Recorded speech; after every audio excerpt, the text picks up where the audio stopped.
배우자를 보내고 나서야 알았습니다. 아내가 죽은 뒤에도 저는 전화를 끊지 못했습니다. 새벽 2시였습니다. 휴대폰이 울렸습니다. 심장이 내려앉았습니다. 아내 이름이 뜬 줄 알았습니다. 손이 떨렸습니다. 숨이 막혔습니다. 저는 한동안 화면도 못 눌렀습니다. 그런데 더 괴로운 건 따로 있었습니다. 저는 아직도 아내 마지막 부탁을 들어주지 못했습니다.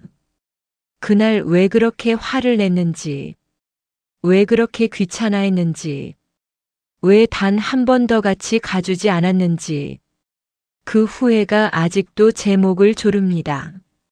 라디오에서는 오래된 노래가 나오고 있었습니다. 아내가 좋아하던 노래였습니다. 저는 그 자리에서 무너졌습니다. 아내가 떠난 건 겨울이 시작되던 11월이었습니다.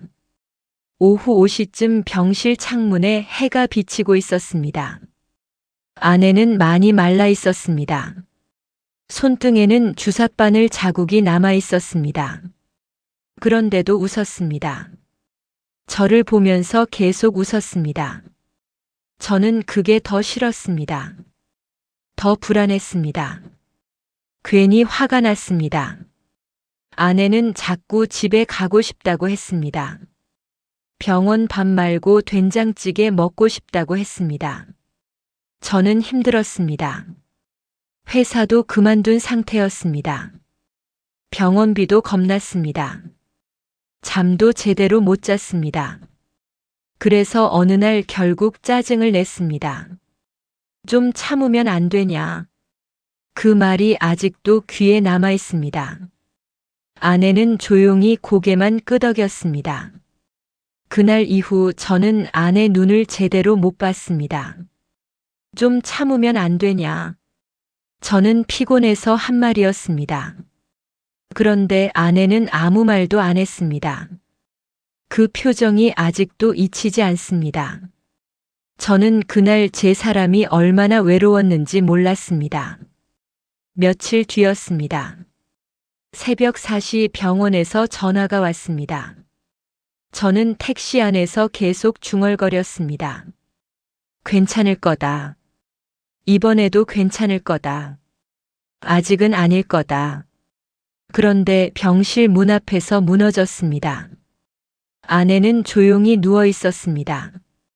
저는 아무 말도 못했습니다. 숨도 제대로 못 쉬었습니다. 손을 잡았는데 너무 차가웠습니다. 그 순간 머릿속에 그 말만 계속 돌았습니다. 좀 참으면 안 되냐? 왜 그 말부터 떠오르는지 모르겠습니다. 왜 좋은 기억보다 그 말이 먼저 떠오르는지 모르겠습니다. 저는 계속 아내 귀에 대고 말했습니다. 미안하다. 내가 잘못했다. 집에 데려갈 걸 그랬다. 그런데 아무 대답도 없었습니다. 장례를 치르고 집에 돌아온 첫날이었습니다. 오후 7시였습니다. 현관문을 열었는데 집이 너무 조용했습니다. 식탁 위에 아내 약봉지가 그대로 있었습니다. 냉장고에는 반찬통이 남아 있었습니다. 전기밥솥에는 굳은 밥도 있었습니다. 저는 거실에 멍하니 앉았습니다. TV를 켰다가 바로 껐습니다. 괜히 발소리를 죽였습니다. 아내 잘까봐 그랬습니다. 그 순간 정신이 멈췄습니다. 아내는 없는데 저는 아직 같이 사는 것처럼 행동하고 있었습니다. 저는 그날 처음 알았습니다. 사람 하나 사라지는 게 아니라 세상이 통째로 비어버린다는 걸요. 나는 왜 더 다정하지 못했을까? 왜 맨날 피곤하다는 말만 했을까? 왜 손 한 번 더 안 잡아줬을까? 왜 아내 웃는 걸 당연하게 생각했을까? 왜 마지막 부탁도 못 들어줬을까? 그 생각이 밤마다 밀려왔습니다. 집이 너무 조용했습니다. 아내가 없는데 습관처럼 조용히 걸었습니다. 밥솥도 그대로였습니다. 반찬도 그대로였습니다.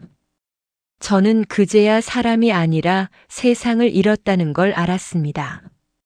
그 후로 저는 일부러 밤을 늦게 잤습니다. 잠들면 꿈에서 아내가 나왔기 때문입니다. 새벽 1시. 거실 소파. 작은 스탠드 불빛 하나. 저는 매일 거기 앉아 있었습니다. 휴대폰 사진만 넘겼습니다. 아내가 웃고 있었습니다. 김장하던 사진, 시장 가던 사진, 손자 안고 웃던 사진. 저는 사진을 보다가 자꾸 말을 걸었습니다. 오늘은 춥다. 당신 된장찌개 먹고 싶다. 나 혼자 밥 먹기 싫다. 대답도 없는데 계속 그랬습니다. 그러다 어느 날 통신사에서 자동 음성 안내가 왔습니다. 고객님께서 찾으시는 번호는. 그 순간 가슴이 철렁했습니다. 아내 번호가 해지된다는 말이었습니다. 저는 그날 밤 처음 크게 울었습니다. 번호 하나 없어지는 건데 왜 세상이 무너지는 것 같았는지 모르겠습니다. 며칠 뒤 손자가 집에 왔습니다. 초등학교 5학년이었습니다. 손자가 제 휴대폰을 만지다가 말했습니다. 할머니 음성 남아있는데? 저는 손에서 휴대폰을 떨어뜨릴 뻔했습니다. 손자가 눌러준 음성 메시지에서는 아내 목소리가 들렸습니다.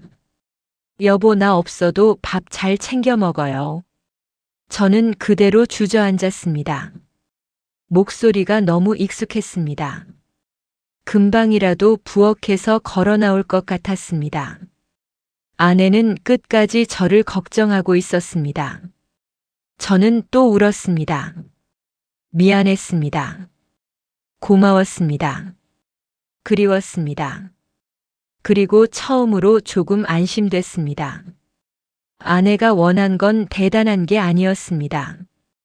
그냥 제가 잘 살아주는 거였습니다. 밥 잘 챙겨 먹어요. 그 한마디에 저는 무너졌습니다.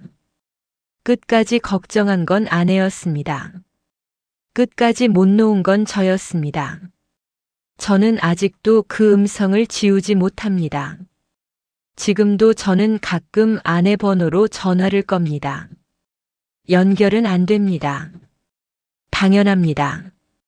그래도 이상하게 마음이 조금 편해집니다.